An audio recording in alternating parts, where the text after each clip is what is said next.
Joining us now to discuss, political analyst and journalist Jonathan Saserdati. Jonathan, thanks for coming on today and joining us here. A lot of Americans trying to follow along with this election that we're seeing in Israel. How long might Benjamin Netanyahu actually remain in power? Well, it's certainly a very different system from the one you have over there in the US.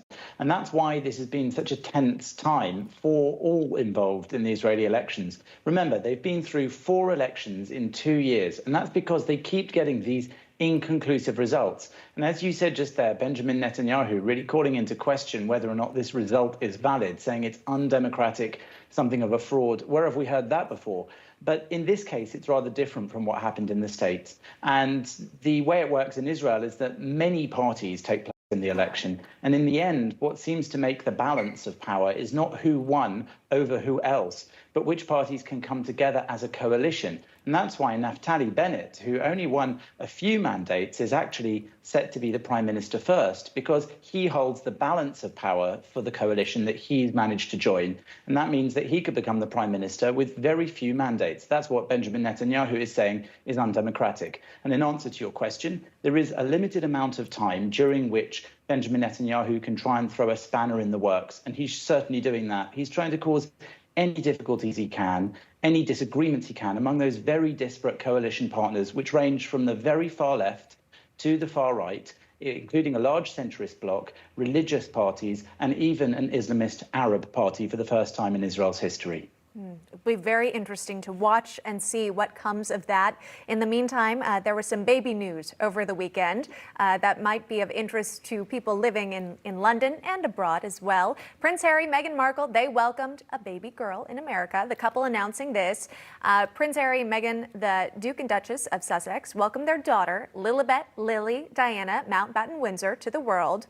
Both mother and child are healthy and well and settling in at home. Of course, we want to hear what the palace says. They issued their own statement saying this: the Queen, the Prince of Wales, and the Duchess of Cornwall and Duke and Duchess of Cambridge have been informed and delighted by the news. End quote there. How are people in London reacting to this news, and of course also the name of the baby girl? Indeed. Well, that's where I'm usually reporting from, in London. And I can tell you it's been mixed how people have received this. Obviously, it's happy news when anyone has a child, but Prince Harry and Meghan Markle haven't made themselves the most popular people in the United Kingdom in recent weeks and months. And now this choice of names is another one that's almost universally being seen as quite controversial, at least among many commentators. And that's because they're combining the name of the Queen, and that's a nickname of the Queen's, Lilibet, with the name of Princess Diana. So these are certainly not two forces, let's say, in William and Harry's lives, which necessarily acted in harmony all the time. And this is one person being given both names. Perhaps it's an effort to try to make peace between those two competing parts of Harry's background and backstory.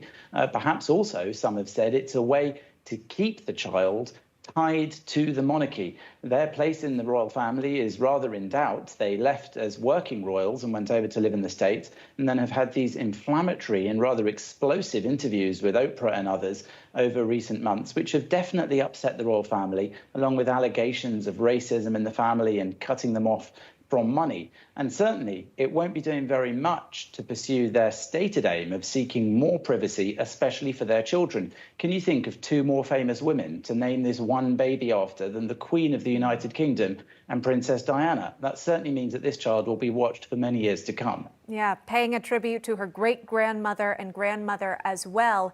I know we read out the statement from the palace saying they've been informed and they're delighted by the news, but do we know if any member of the royal family has reached out directly to Prince Harry or Meghan Markle? What might they be saying to the royal family, the ex-royals? No official word just yet about who has reached out, but certainly, this is a family. It may be unlike most families that you and I are familiar with, but they will want to congratulate the couple. And the Queen, remember, hasn't really seen Archie, her first grandchild from Harry, for some time. It seems unlikely she's going to get to see her namesake, Lilibet, Lily, the new baby to the couple, possibly for some time. So definitely a sad moment in that respect, as she was also said originally to be very close to Prince Harry. So, as a family, perhaps they will be making private calls. But remember, there is a lot of tension between these two branches of the family, and there's a lot of tension and a lot riding on it as far as the royal family is concerned, with its ongoing position in British society and its ongoing place in the Constitution of the United Kingdom. So there's more at play here than just individual personal relationships. Behind the scenes, though, I'm sure they'll be happy to have the arrival of this new grandchild. All right. We appreciate that live report for Jonathan Sachdoti. Thank you very much.